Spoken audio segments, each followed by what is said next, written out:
सही कहा आपने। हेमंत जी, आपके पास आता हूँ। जो अमिताभ जी ने कहा, बात सही है अपनी जगह पर। और जो ईदगाह का हमीद था, उसकी जेब में आज भी 3 ही पैसे हैं, मैं आपको बताऊँ। सिर्फ़ चिमटा ही खरीद सकता है, वो कुछ नहीं खरीद सकता, अपना खिलौना नहीं खरीद सकता। और उसकी पुष्टि होती है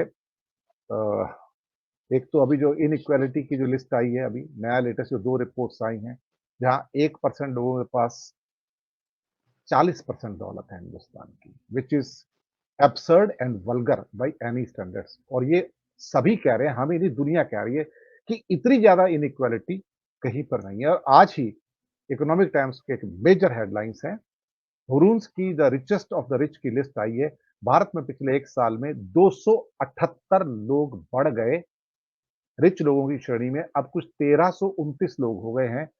उनमें से प्रत्येक की दौलत 1000 करोड़ से ज्यादा की है। ये 100 करोड़ की बात नहीं है सर, 1000 करोड़ से। यूएस के अंदर, यूरोप के अंदर, जापान में the richest of rich decline हुए हैं, इंडिया में राइज हुए हैं सर। 1 साल में 278 लोग उसमें जुड़े हैं, यानी कि सारी दौलत सर वहीं पर पूरी सिमट कर जा रही है। ये बात बिल्कुल सही है। और वैसे मैं ये भी बता दूं कि मैं भी नजर में हूं, और मेरा ट्विटर अकाउंट हर एक दिन छोड़ के ब्लॉक हो जाता है, हर एक दिन। फिर वो मेरा एक टेस्ट लेते हैं कि आप टेस्ट दो कि आप ही दिनेश वोरा हो, तब आपको ज्वाइन करोगे। फिर और हर बार मेरा टेस्ट वो कठिन से कठिन होता चला जा रहा है ताकि मैं ज्वाइन ना कर पाऊं। और मेरा काफी समय उसके अंदर व्यतीत होता है, जबकि मेरे पास मुश्किल से 1000 फॉलोअर्स हैं। लेकिन इम्पैक्ट है तो वो हमेशा मैं नजर के अंदर हूं। ये मेरे साथ हो रहा है, मैं आपको बताऊं। तो ये हुकूमत भी है, ये दबदबा भी है कि वो मुझ जैसे एक आम आदमी को, जिसके पास ले दे के 2.25 लाख सब्सक्राइबर हैं, सिर्फ मुश्किल से 1000 ट्विटर के ऊपर फॉलोअर्स हैं, लेकिन वो मुझे भी नहीं छोड़ना चाहते हैं। वो मुझे भी ऐसा लगता है कि क्रश कर देना चाहते हैं, जैसे बाकी लोगों को कर रहे हैं। ये दिक्कत है।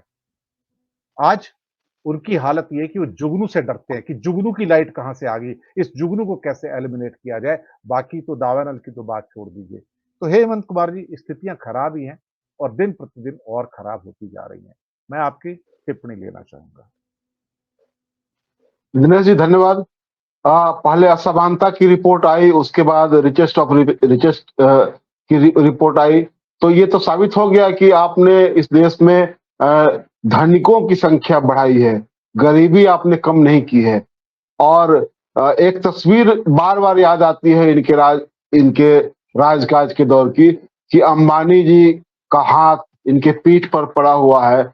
इस देश में, इस मुल्क में किसी ने यह हिमाकत नहीं की थी कि इस देश के प्रधानमंत्री की पीठ पर वो अपना हाथ रखे। वो पीठ पर हाथ रखने का मतलब होता है कि वो शागिर्द आपका है। प्रधानमंत्री इस देश का, जो इस देश के लोगों की नुमाइंदगी करता है, वह किसी का शागिर्द नहीं हो सकता है। वह कितना भी गरीब पृष्ठभूमि से आता हो, कितना भी मजलूम पृष्ठभूमि से आता हो, लेकिन वो किसी का शागिर्द नहीं होता है। जब वह इस देश का प्रधानमंत्री बनता है, इस देश का सांसद बनता है, तो इस देश का की जनता का प्रतिनिधि होता है और वो सबके ऊपर भारी होता है। लेकिन उन्होंने अपने ऊपर एक अंबानी जी को भारी साबित किया था, और वह तस्वीर साया हुई थी और सार्वजनिक हुई थी और उसको सबने देखा था। वो निजी मामला नहीं था, और उसको लेकर कभी इन्होंने अपोलाइज नहीं किया, जिसने ये उस तस्वीर को जारी किया था। तो आप बताइए कि आपने तो खुद अपनी गरिमा उस समय गिरा दी थी। आपने तो गिरवी रख दी अपनी पूरी गर्मी और अपनी प्रतिष्ठा, आप जिस पद पर बैठे हुए हैं। और एक बात और मैं बताना चाहता हूं कि जो हम सबका जो अनुभव है, वह इस देश में व्यक्ति पूजा भी होती है, लेकिन व्यक्ति पूजा भी तब उसी लिहाज से होती है कि जब वह व्यक्ति न्याय के पक्ष में, सामाजिक न्याय के पक्ष में, धर्मनिरपेक्षता के पक्ष में, सामाजिक सौहार्द के पक्ष में खड़ा होता है, सबको जोड़कर चलने की बात करता है, उसकी लोग पूजा करते हैं। इस देश ने कभी तानाशाहों की पूजा नहीं की है। यह देश उदाहरण है कि एक लंगोटी वाले को इस देश ने महात्मा बनाया, उसको बापू कहा, भगत सिंह को शहीद आजम कहा, लेकिन ऐसे लोगों को कभी इस देश ने गले नहीं लगाया, बल्कि उनको सत्ता से, कुर्सी से नीचे उतार करके दिखाया। ये तभी ऐसे लोग राजकाज कर सकते हैं जब उनको लगे कि हम चुनाव नहीं होने देंगे। ये चुनाव रोक करके दिखा दें तभी ये गद्दी पर बैठे रह सकते हैं, वरना जब ये चुनाव कराएंगे तो जनता के पास ये ऑप्शन रहेगा कि उनको गद्दी से उखाड़ करके फेंक दे।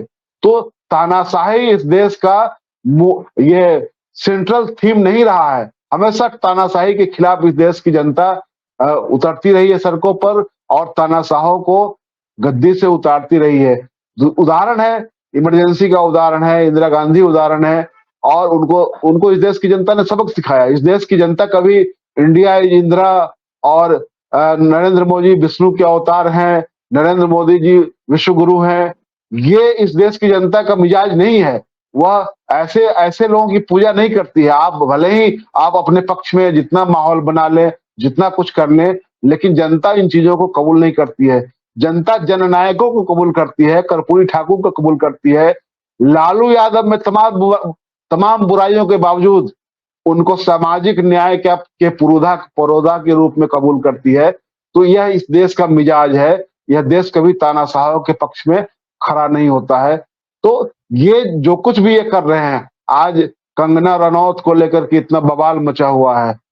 किसी ने, जो लोग बवाल मचा रहे हैं, क्या उन्होंने मणिपुर को लेकर बवाल मचाया?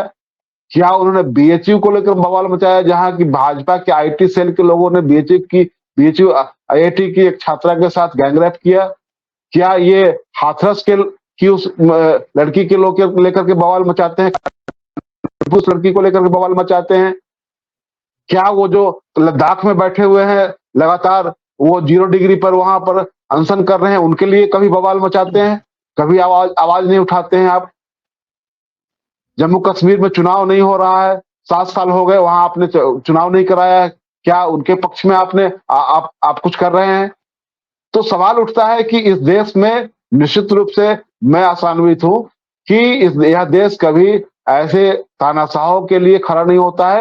वह एक दौर आता है, वह दौर गुजर भी जाता है। उस दौर के गुजरते हुए देश ने देखा है, और संयोग से जब इमरजेंसी आई थी, इंदिरा गांधी थी, हम लोग उस समय छोटे थे, लेकिन स्मृतियों में वो चीजें दर्ज हैं कि कैसे, मैं तो मुजफ्फरपुर का रहने वाला हूँ, जॉर्ज साहब यहाँ से चुनाव लड़े थे, और मैं जिस मोहल्ले में रहता था, मैं बहुत छोटा लड़का था, लेकिन जॉर्ज साहब की वह तस्वीर जो वो हाथ गाड़ी पर लगी हुई थी, जिसमें उनके हाथ और पैर बेरियों से बेरियों में ये उनको बांधा गया हुआ था, उनके सर के ऊपर में एक बल्ब जलाया हुआ था, वो पूरा कटआउट बना हुआ था, और मैं उस ठेले के पीछे पीछे दिन भर घूमता रहता था।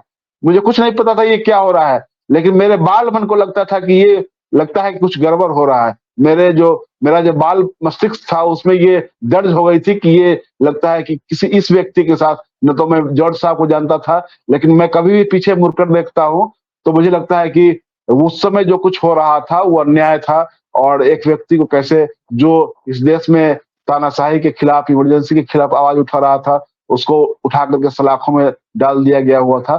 तो यह देश उस मन मिजाज का है कि तानाशाह को कभी कबूल नहीं करता है। तो मोदी जी जो कुछ भी कर रहे हैं, चाहे उनके समर्थक जो कुछ भी कर रहे हैं, वो बस उनके सामने विकल्प ये है कि वो चुनाव को रोक ले, बस उसके अलावा अगर वो चुनाव में जाएंगे तो उनकी हार सुनिश्चित है। वो अभी हारे, अगली बार हारे, लेकिन उनको सत्ता से बाहर जाना पड़ेगा। जनता उनको कबूल नहीं करेगी, चाहे जितना भी तिक्रम बना ले, चाहे जितना भी तिक्रम कर ले। आप ये देख रहे हैं कि वो जो कुछ भी कर रहे हैं, इसलिए कर रहे हैं कि इतिहास में उनका नाम दर्ज नहीं, उनका नाम किस रूप में दर्ज है? इतिहास में उनका नाम इस देश की आजादी के लिए दर्ज नहीं है।